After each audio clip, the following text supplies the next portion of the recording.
Love, peace, and light, and protection. I'm on here today because I want to talk about something. I want to talk about the word love, or the emotion love, or the energy in motion love. Okay? In a deeper sense, not in the sense of this cavalier love that comes and goes, and we love people when they're being good, and then we hate them when they're going through bad times or whatever. We stay away from them. I'm talking about genuine love, someone that brings out the best in you and makes you want to be a better person, and helps you grow, and helps you explore yourself and the many different facets of you. Now, love can be from many different angles. Love can be the love of family members. Love can be the love of coworkers and love of friends. Love gets kind of tricky when it's romantic or romanticized. But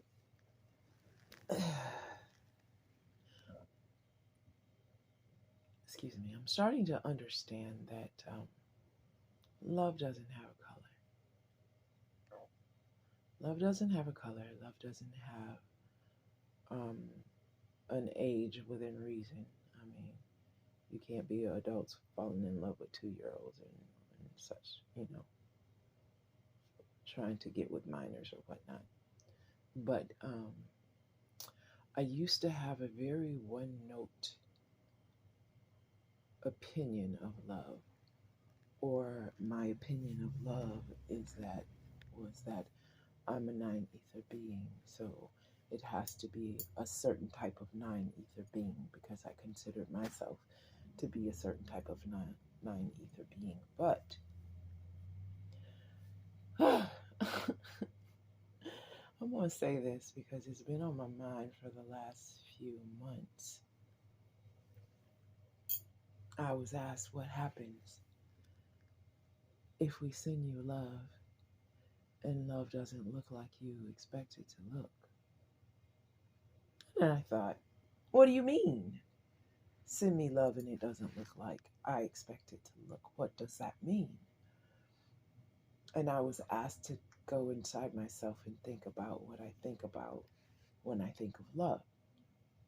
Visualize it, see it in a picture, see it like um, on a screen. Like, what house would we live in? What would the house look like? What would the car we drive look like? What would that person look like? And I was kind of confused, and I was like, okay, I've always been taught, like, you fall in love. It was browbeat into me by my mother, not my grandparents, surprisingly. They just told me to be careful. My grandfather didn't want me hurt, so he was a fair skinned Afro Cuban, okay? So he was African American and um, so called in indigenous male, and he had Cuban parentage. Okay, so he would always tell me, I don't mind if you find a Latino, but make sure he's Afro Latino. So he wanted me to find a man with brown skin. That was important for him because he had been through lots of things growing up, and he didn't want me being hurt by these, those type of people that he was hurt by, and he didn't want me feeling less than. He didn't want anything that could possibly happen to hurt or damage my self-esteem to happen. So I feel that's why he leaned towards that ideology.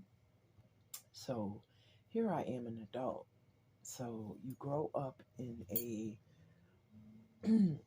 indigenous household, and your parents just naturally, especially the mothers see the uncles and the sons and whatnot, the men in the family, uh, migrate toward the other women, or women that look different from them, and they tell the daughters, you have to remain true to your race. You have to hold up the bloodstained banner, and you have to produce brown babies, because these things were told to me by my mother, because she got concerned because I was more of, I'm going to love somebody because of the way they treat me. I'm going to love who loves me. I'm going to care about who cares about me. That's what I'm going to do. I'm not going to chase people who don't like me. I'm not going to be with people who mistreat me and use me and just do all kinds of reckless things to and with my heart. I'm not going to do that. So she took it upon herself because of, I guess, the people that I was bringing home, the people that she saw me hanging out with, the people that I had talked about. I guess it caused uncomfort within her. And she would say to me, well, baby, you know you're brown, right? You know you're black, is the word she would use. But I was taught by my grandfather I was indigenous, so that confused and perplexed me. She was like, well, you know, these are the things that happened during slavery. Again, I was taught that I was never a slave. So what does that have to do with me? What does slavery have to do with me? I mean, I understand it, overstand it, and understand it. However, what does that really have to do with me? I understand the ramifications against people that look like me, but I don't buy into that bullshit. I just don't buy into it. And I taught my children not to buy into it. Except for I did say to them, be very, very careful. Don't be a fetish. You understand? Don't allow someone to use your genes so that they may survive. You understand? I'm against us being stupid, but I'm not against us loving who we love. Now, for me, I do strategize to give myself and my lineage the best possible chance of survival. Do you understand? Because believe it or not, it's what everybody's doing. They're giving their genes and their lineage the best possible chance of survival. So ideally, I want a crunchy black man. Do you understand me? I want a blue black man. You understand? However, if the Most High sends me a gift and brother is beige, I'm taking that gift. Do you understand what I'm saying? If the brother is white bright and others may think he ain't quite right, okay? Because of his complexion.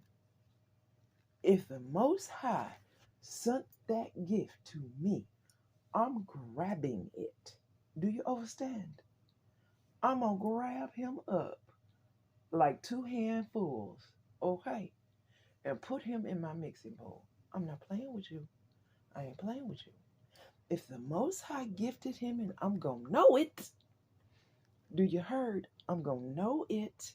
If the Most High gifted that man to me, I am taking him as he is.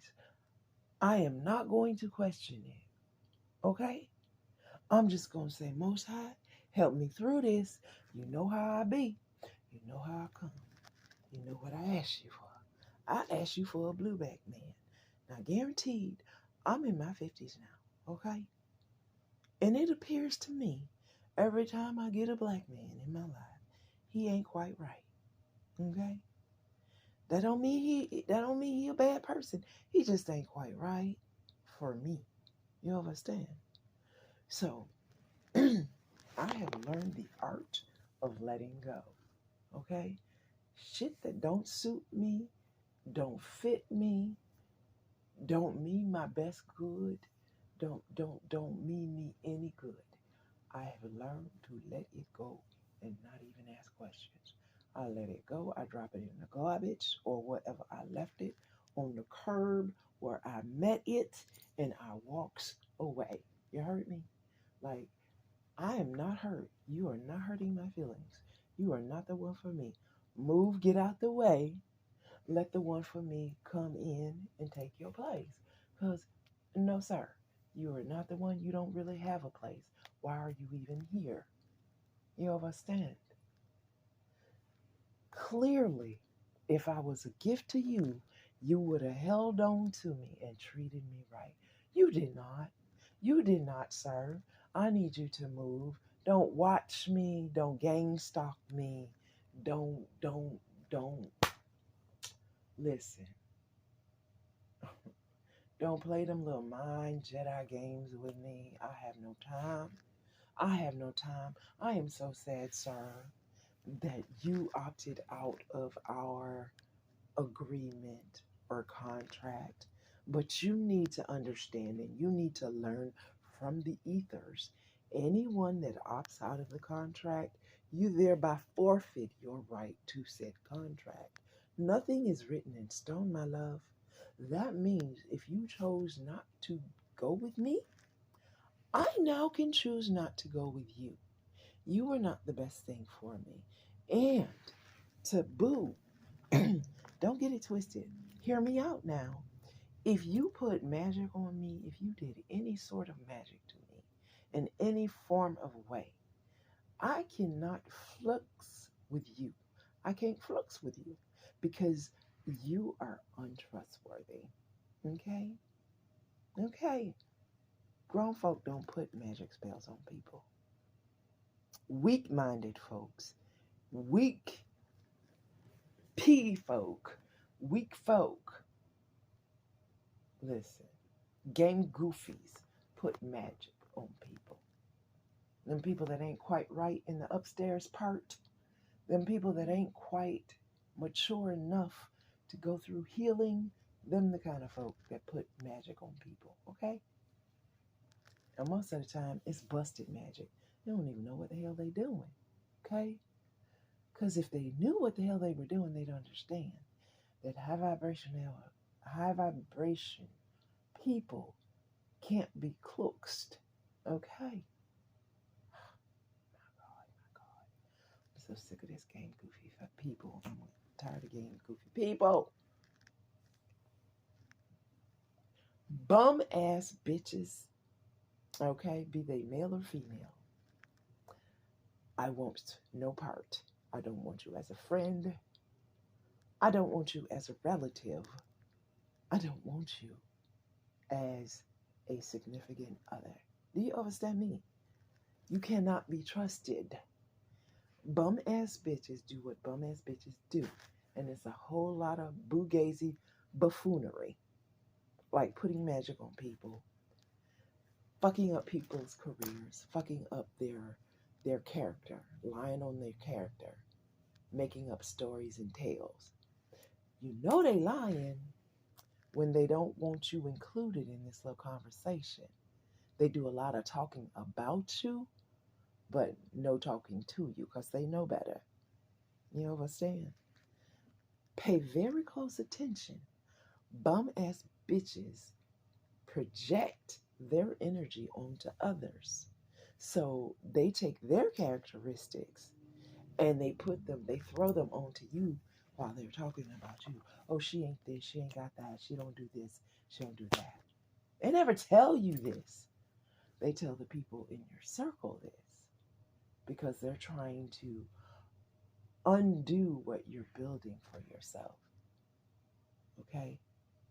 They see you as a threat because you are what they want to be, but they ain't gonna do the healing. They ain't trying to do the work at all. They ain't gonna go through the healing. They ain't gonna try not to lie on people. Just basic stuff. They ain't gonna try not to lie on people because they like lying on people. They like causing trouble and calamity. It's what they do best. They've done it all their lives. They were children doing this shit. Okay? Make no bones about it. They are fully aware of what they're doing. And the funny thing is, they will tell the man that they're competing with you about that you are a hoe, you're a prostitute, you do this, you do that.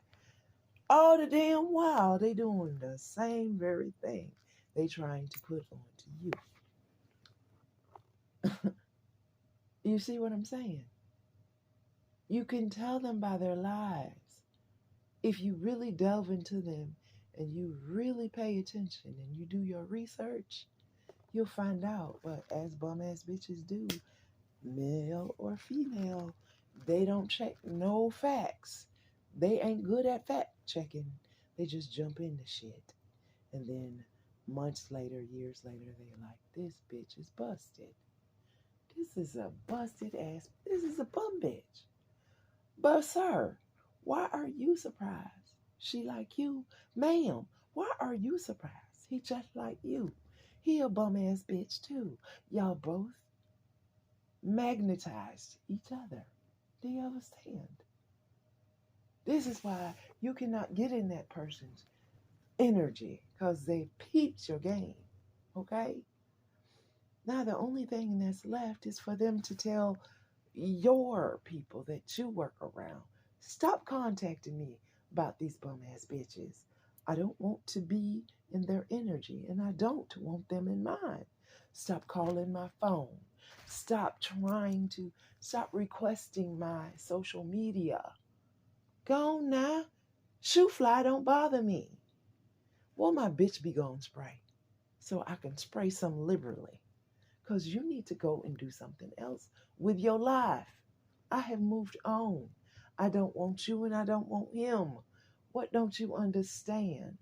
You got my energy the first time, ho. Enjoy it. Because you gets no more. Do you understand? I don't understand why you're lost. Stop having your friends contact me. I don't like you. I don't roll with your kind. I roll with my own kind. If we're no longer talking, it's by purpose, on purpose. No shade. But now you keep on reaching out to me. So now I feel compelled to tell you, leave me alone. I don't fuck with you. Okay? I thought I made that clear when I left your circle. I got a small circle. My circle's so small, it's a dot. Okay? Go on now. Go and do something else with yourself. Before you find yourself in a world of hurt. Baby, because you're going to find them lies and innuendos going to come home to roost where they belong. So enjoy them chickens, baby. Quite frankly, I don't eat chicken. It's nasty and it causes inflammation. Read about it. It's crossbred. The fuck you mean? Get on with that. Take that energy back on cross town, wherever the fuck y'all from. I don't do that. And I don't speak bum ass bitch hoe or witch hoe. Okay? So just stay on over there. Let that be what it is. Because this ain't what it ain't. This is what it ain't. It ain't over here. So take it back on over there. Don't call and contact me for any reason. Stop putting your little coven of witches up to reaching out to me because I'm not interested. I am not interested. We don't do that bum ass bullshit over here. Okay? Don't make me start calling out your names. Okay? My ancestors are not happy right now. So if you catching bullshit and repercussions, trust me, I am not interested in you. I'm doing things over here that I need to do to keep my people over here on this side of the fence happy. I'm not worried about you and your bullshit. So stop having your little hoe witches contact me.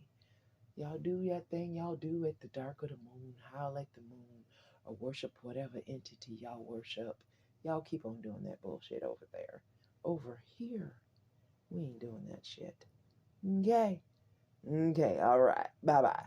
Y'all have a nice day. But let me tell you something. We know how to keep this side over here clear and free of the debris, the dirt, and the slime. Okay? So that's just going to run downhill back on over to your property. Because over here on this property, it's pristine clean. Hunty, we cleanse every day. Yes, we do. And we are very well aware of that rhetoric and bullshit. Y'all have a nice day now. You here? Don't come back now. Bye bye.